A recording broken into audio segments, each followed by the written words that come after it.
Adrien, riche héritier, décide de simuler une faillite totale pour découvrir si sa fiancée l'aime vraiment ou seulement son argent. Mais ce test va révéler bien plus qu'il imaginait. Adrien Valmont n'était pas un homme ordinaire. À 37 ans, il régnait déjà sur un empire financier bâti grâce à son intelligence et à son audace. Mais malgré ses réussites, son cœur demeurait fragile, rongé par un doute insidieux. Élise, sa fiancée, possédait une beauté éclatante, une grâce raffinée, et la promesse de rendre sa vie complète. Pourtant, une question revenait sans cesse frapper à la porte de son esprit. L'aimait-elle vraiment pour ce qu'il était, ou seulement pour ce qu'il représentait? Cette peur se transforma peu à peu en obsession. Chaque sourire d'Élise, chaque regard admiratif, chaque mot tendre lui semblait teinté d'un calcul invisible. Était-ce de l'amour, ou simplement l'avidité d'une femme séduite par l'opulence? Adrien, esprit méthodique, décida que seule une épreuve radicale pouvait lui offrir la réponse. Il mit alors en place un plan qui ferait trembler son univers, simuler sa propre ruine. Ce pari était dangereux, car jouer avec la perception des autres, c'était aussi jouer avec le feu. Mais Adrien ne pouvait plus reculer. Il devait savoir, quitte à détruire tout ce qu'il avait construit. Le doute d'Adrien n'était pas né de rien. Depuis plusieurs mois, il observait Élise avec une attention fébrile, guettant des signes qui semblaient confirmer ses craintes. Elle riait plus fort lorsqu'il évoquait ses projets d'expansion que lorsqu'il lui parlait de son enfance. Elle s'illuminait lorsqu'on lui offrait des présents luxueux, mais paraissait distraite lors de leur conversation intime. Adrien tenta d'abord de chasser ses soupçons, mais ils revenaient avec plus de force, comme des ombres refusant de disparaître. Il se souvenait de certains dîners mondains où Élise brillait d'un éclat presque irréel. Ses yeux, pourtant, semblaient chercher autre chose, comme si son bonheur dépendait davantage de l'admiration du public que de leur complicité privée. Adrien commença alors à se demander si leur histoire n'était qu'une façade soigneusement entretenue par Élise pour gravir encore plus haut les marches de la société. Cette pensée l'effrayait, autant qu'elle l'obsédait. Il en venait à se réveiller la nuit, hanté par l'idée qu'il ne représentait pour elle qu'un tremplin vers un monde de luxe et d'influence. Était-il son amour ou seulement son investissement? Cette question devint une plaie ouverte, et seul un test ultime pouvait en fournir la réponse. Adrien, homme de stratégie, transforma son doute en plan. Pour éprouver Élise, il décida de construire un théâtre de mensonges dont il serait à la fois le metteur en scène et la victime. Il engagea des experts en communication, fit falsifier des rapports financiers et laissa fuiter de fausses informations dans les cercles d'affaires. Peu à peu, l'image de l'homme intouchable se fissura. Des murmures se propagèrent. Faillite, mauvaise gestion, chute inévitable. Ce jeu d'illusions exigeait une précision chirurgicale. Chaque détail devait paraître crédible. Adrien accepta même de se montrer en public l'air fatigué, vêtu plus simplement pour accentuer l'impression de déclin. Son entourage le croyait sur le point de tout perdre, ignorant que cette décadence n'était qu'un masque savamment conçu. Mais en orchestrant cette chute fictive, Adrien ressentait une étrange excitation. C'était comme s'il devenait spectateur de sa propre tragédie, prêt à voir si le rôle d'Élise tenait encore lorsque les rideaux de l'opulence se refermaient. Pourtant, une peur sourde le rongeait. Et si ce test échappait à son contrôle? Et si, à force de manipuler la vérité, il finissait par détruire ce qu'il cherchait désespérément à protéger? Le jour venu, Adrien annonça la nouvelle à Élise. Ils étaient assis dans son salon, un endroit où d'ordinaire régnait une atmosphère paisible. Mais cette fois, l'air était lourd, presque irrespirable. Adrien, feignant la gravité, déclara que ses affaires s'effondraient, que son empire vacillait et qu'il risquait de tout perdre. Élise resta figée. Ses yeux clairs, d'ordinaire si vifs, se teintèrent d'un trouble difficile à interpréter. Elle demanda des explications, s'efforça de paraître rassurante et finit par lui prendre la main, en murmurant qu'elle l'aimerait toujours. Adrien voulut se laisser apaiser par ses paroles, mais son instinct lui cria que quelque chose sonnait faux. Sa voix semblait douce, mais son regard trahissait une inquiétude plus profonde qu'il ne voulait l'admettre. Ce fut pour lui le début d'un dilemme intérieur. Devait-il croire ce qu'elle disait, ou se fier à l'intuition glaciale qui lui murmurait que les promesses ne valent rien lorsqu'elles sont prononcées sous la contrainte? Ce premier moment révéla à Adrien une certitude terrifiante. Le plus dur restait à venir, car les masques, tôt ou tard, finissent toujours par tomber. Les jours suivants, Adrien devint observateur de chaque geste d'Élise. Elle continuait de lui parler avec douceur, mais ses absences devenaient plus fréquentes. Prétexte de rendez-vous, voyage soudain, obligations mystérieuses, tout cela formait une toile d'incertitude. Lorsqu'elle était auprès de lui, elle se montrait attentive, mais il sentait que son esprit vagabondait ailleurs. Adrien prit conscience qu'elle jouait un rôle devant les autres. Aux yeux des amis, elle restait la fiancée dévouée, affichant un sourire rassurant, répétant qu'ils traverseraient cette tempête ensemble. Mais dans l'intimité, il voyait dans son regard un éclat différent, un mélange de peur et de calcul. Cette contradiction le plongea dans un tourment plus grand encore. Était-ce son imagination qui déformait la réalité, Ou Élise révélait-elle enfin sa véritable nature? Chaque fois qu'elle s'éloignait, Adrien ressentait une morsure glaciale. Et si sa crainte la plus profonde était en train de devenir réalité? La prétendue faillite d'Adrien devint bientôt la proie des commérages.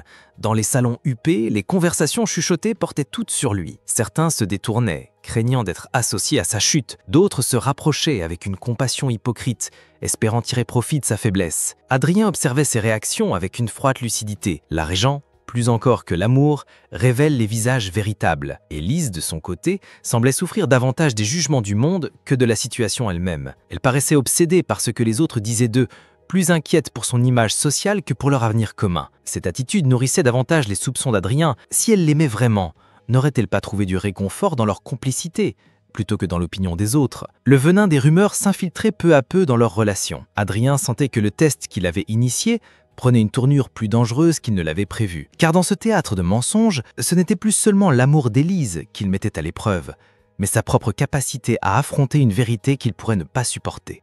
Et pourtant, tout n'était pas sombre. Certains soirs, Élise restait auprès de lui plus longtemps, lui tenant la main, chuchotant que tout irait mieux. Ces instants, aussi brefs soient-ils, ranimaient une étincelle d'espoir dans le cœur d'Adrien. Peut-être avait-il tort, peut-être exagérait-il ses doutes. Après tout, elle était encore là, alors que tant d'autres l'avaient déjà abandonnée. Mais cet espoir était fragile, comme un fil tendu au-dessus du vide. Adrien oscillait sans cesse entre confiance et suspicion. Chaque sourire pouvait être sincère ou calculé. Chaque mot tendre pouvait être une preuve d'amour ou une réplique apprise. Cette incertitude l'usait, car il comprenait qu'il avait lui-même ouvert la porte à ce poison en lançant son test. Plus il avançait, plus il sentait que ce plan n'était pas seulement une épreuve pour Élise, mais aussi pour lui. Car à force de chercher la vérité, il risquait de perdre non seulement la femme qu'il aimait, mais également sa propre paix intérieure. Les jours se transformèrent en semaines, et l'illusion d'Adrien semblait tenir bon. Les rumeurs sur sa faillite circulaient toujours, et lui observait attentivement chaque réaction d'Élise. Elle demeurait à ses côtés, mais quelque chose en elle se craquelait. Sa voix tremblait parfois, son sourire paraissait forcé, et son regard s'emplissait d'une inquiétude qu'elle ne parvenait plus à masquer. Adrien percevait ces fissures comme autant de preuves qu'elle luttait entre deux réalités, son attachement à lui et son attrait pour la sécurité que lui offrait sa richesse passée. Il remarqua aussi ses silences. Élise, qui auparavant adorait parler de voyages,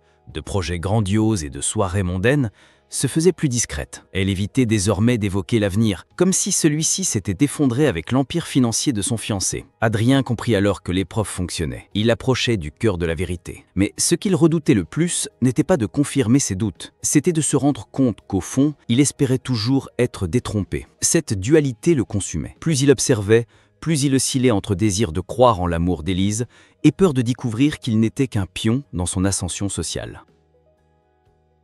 La haute société, celle qui avait toujours entouré Adrien, changea brutalement de visage. Les invitations aux réceptions diminuèrent, les appels amicaux se firent rares, et certains de ses soi-disant partenaires d'affaires disparurent du jour au lendemain. Adrien vit la cruauté de ce monde se révéler sans phare. Tant que l'argent coulait, il était adulé. Mais à la moindre rumeur de faiblesse, il devenait invisible. Élise, elle, réagissait d'une façon qui l'intriguait. Elle semblait blessée par ce rejet, plus qu'attristée par leurs propres difficultés. Elle passait de longues heures devant son miroir, se préparant avec une minutie excessive pour des dîners où il n'était même plus convié. Adrien comprit qu'elle souffrait moins de leur situation que de la perte de statut. Ce détail fit naître en lui un doute supplémentaire. Si tout s'écroulait définitivement, Élise supporterait-elle de vivre dans l'ombre, loin des regards admiratifs? La société, avec ses faux semblants et ses masques, devenait le théâtre de son épreuve. Chaque murmure, chaque sourire hypocrite, chaque porte qui se fermait nourrissait sa conviction qu'il ne pouvait plus vivre dans l'illusion. Le moment de vérité approchait et il pressentait qu'il ne serait pas tendre. Un soir, alors qu'il errait dans un café discret pour échapper aux regards inquisiteurs, Adrien fit une rencontre qui allait bouleverser son plan. Une jeune femme, serveuse au regard franc et au sourire simple, engagea la conversation avec lui sans savoir qui il était vraiment. Elle s'appelait Clara, vivait modestement et semblait étrangère à tout ce qui définissait le monde doré d'Adrien. Pour la première fois depuis longtemps, Adrien se sentit écouté sans jugement. Clara ne s'intéressait ni à sa fortune ni à son statut, puisqu'elle ignorait tout de sa richesse passée. Elle ne voyait en lui qu'un homme fatigué, en proie au doute, cherchant à retrouver un sens à sa vie. Cette authenticité fit l'effet d'une gifle pour Adrien. Il comprit que l'amour sincère pouvait exister, mais qu'il ne se trouvait peut-être pas là où il l'attendait. Cette rencontre n'effaça pas son plan, mais elle sema un germe de comparaison. Plus il parlait à Clara, plus il ressentait la différence entre sa sincérité et les attitudes d'Élise. Ce contraste allait devenir une arme redoutable dans son esprit. De retour auprès d'Élise, Adrien redoubla d'attention. Il remarqua alors des signes troublants qui renforçaient ses soupçons. Elle recevait des messages qu'elle effaçait aussitôt. Elle répondait vaguement lorsqu'il lui demandait où elle passait ses après-midi. Elle semblait plus préoccupée par l'idée de retrouver certaines connaissances que de rester à ses côtés dans cette période supposée difficile. Un soir, il surprit une conversation téléphonique où sa voix se faisait douce, presque séductrice, mais à l'évidence destinée à quelqu'un d'autre. Lorsqu'il entra dans la pièce, elle sursauta et prétexta un appel anodin. Adrien n'insista pas, mais au fond de lui, il sentit un froid glacial se répandre. Ce qu'il craignait le plus prenait forme. Non seulement Élise ne supportait pas la chute, mais elle semblait déjà chercher une échappatoire. Pire encore, elle paraissait préparer l'avenir sans lui, comme si sa disparition financière équivalait à la fin de son existence dans son cœur. Adrien comprit que le masque d'Élise commençait à se fissurer sérieusement. À plusieurs reprises, Adrien faillit craquer. Le poids du mensonge devenait insupportable. Il aurait pu, d'un mot, briser la mascarade et annoncer que tout cela n'était qu'un test. Mais il se retint, car si Élise jouait un rôle, elle serait alors sauvée par la révélation, et il n'aurait jamais accès à la vérité nue. Pourtant, son cœur vacillait. Les moments passés avec Clara, empreints de simplicité et de sincérité, lui rappelaient ce qu'il cherchait désespérément chez Élise. Il en venait à se demander pourquoi poursuivre ce jeu cruel alors qu'il connaissait déjà la réponse. Mais une voix plus sombre lui murmurait que seule la chute totale d'Élise dévoilerait son vrai visage. Cette lutte intérieure le rongeait. Était-il encore en quête d'amour ou seulement avide de vengeance? Plus il avançait dans son stratagème, plus il se découvrait lui-même sous un jour inquiétant. Peut-être que ce test, plus que celui d'Élise, était devenu le sien. Le coup de grâce arriva une semaine plus tard. Adrien, feignant de devoir s'absenter, suivit Élise discrètement. Il la vit entrer dans un hôtel luxueux, accompagné d'un homme qu'il connaissait. Un rival financier qui, ironie du sort, s'était montré particulièrement enthousiaste face à sa prétendue chute. Le monde d'Adrien vacilla. Tout ce qu'il craignait se matérialisait devant lui. Élise ne se contentait pas de douter, elle le trahissait. Et non pas avec un inconnu, mais avec un adversaire qui profitait déjà de sa fausse faiblesse. Ce spectacle le frappa comme une lame en plein cœur. Pourtant, étrangement, il ne ressentit pas de colère immédiate, plutôt une forme de vide, comme si tout ce qu'il avait pressenti devenait enfin tangible. La blessure, profonde, portait en elle un goût amer de soulagement. Il n'avait plus besoin de douter. La vérité se révélait crue, brutale et irrévocable.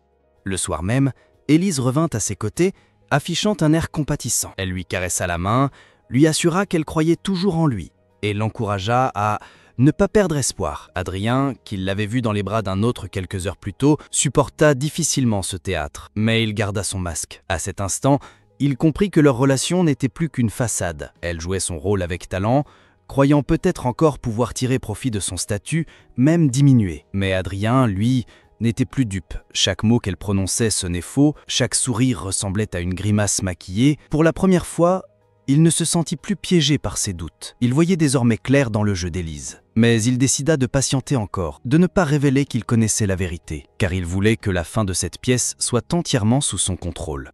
Savoir et se taire, voilà ce qui le torturait. Adrien vivait désormais avec la certitude de la trahison, mais il devait feindre l'ignorance. Ce silence pesait comme une chaîne autour de sa gorge. Chaque geste tendre d'Élise le répugnait, chaque parole rassurante le blessait. Pourtant, il jouait son rôle avec un calme effrayant. Il commença à écrire un journal secret, où il consignait ses observations, ses émotions et la douleur que lui causait cette comédie. Ce journal, plus qu'un exitoire, devint une arme, car Adrien savait qu'un jour, il pourrait confronter Élise avec des preuves, des détails et la mettre face à son hypocrisie. Mais il hésitait encore sur la fin de son plan. Devait-il révéler qu'il n'avait jamais perdu sa fortune et la dénoncer publiquement? Devait-il simplement disparaître de sa vie, la laissant se noyer dans ses mensonges? Ou devait-il aller plus loin encore en retournant le piège contre elle?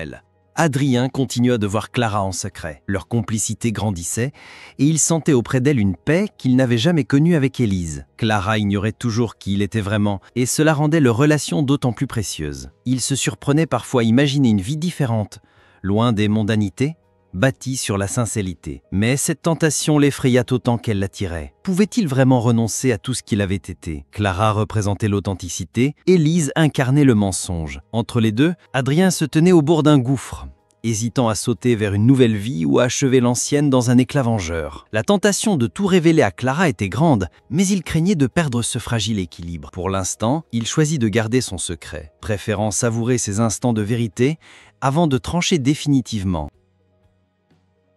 Un soir d'hiver, Adrien convoque à Élise dans son bureau. Il avait décidé que l'heure était venue. Sans élever la voix, il lui annonça qu'il connaissait sa trahison, qu'il avait vu de ses propres yeux ce qu'elle s'efforçait de cacher. Élise, d'abord choquée, tenta de nier, puis éclata en sanglots, implorant son pardon. Adrien resta impassible. Il la laissa parler, se débattre, chercher des excuses. Puis, lentement, il retira le dernier voile. Sa fortune n'avait jamais disparu. Tout n'avait été qu'un test. À ces mots, Élise s'effondra davantage, comprenant que non seulement elle avait échoué, mais qu'elle avait révélé son vrai visage au moment où elle croyait manipuler.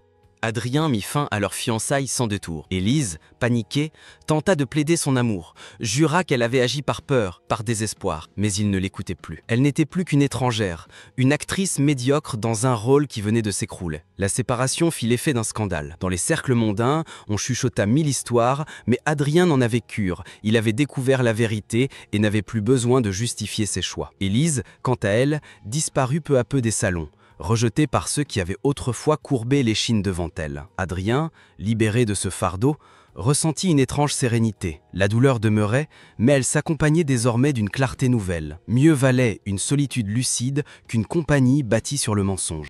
Les semaines suivantes, Adrien se concentra sur son avenir. Il reconstruisit son empire, non pas en termes financiers, mais en termes personnels. Ses rencontres avec Clara prirent une importance grandissante. Elle devint le miroir de ce qu'il avait toujours cherché, la simplicité, la vérité, l'absence de calcul. Il n'osa pas immédiatement lui révéler son identité, craignant de briser cette bulle d'authenticité. Mais plus il avançait, plus il se disait qu'il devait, tôt ou tard, enlever à son tour son masque. Contrairement à Élise, Clara méritait de voir l'homme dans toute sa vérité, sans stratagème, sans jeu, sans illusion. Adrien découvrit que sa chute simulée avait été, en réalité, une véritable renaissance. En cherchant à tester une femme, il avait fini par se tester lui-même, et par découvrir qui il voulait vraiment être.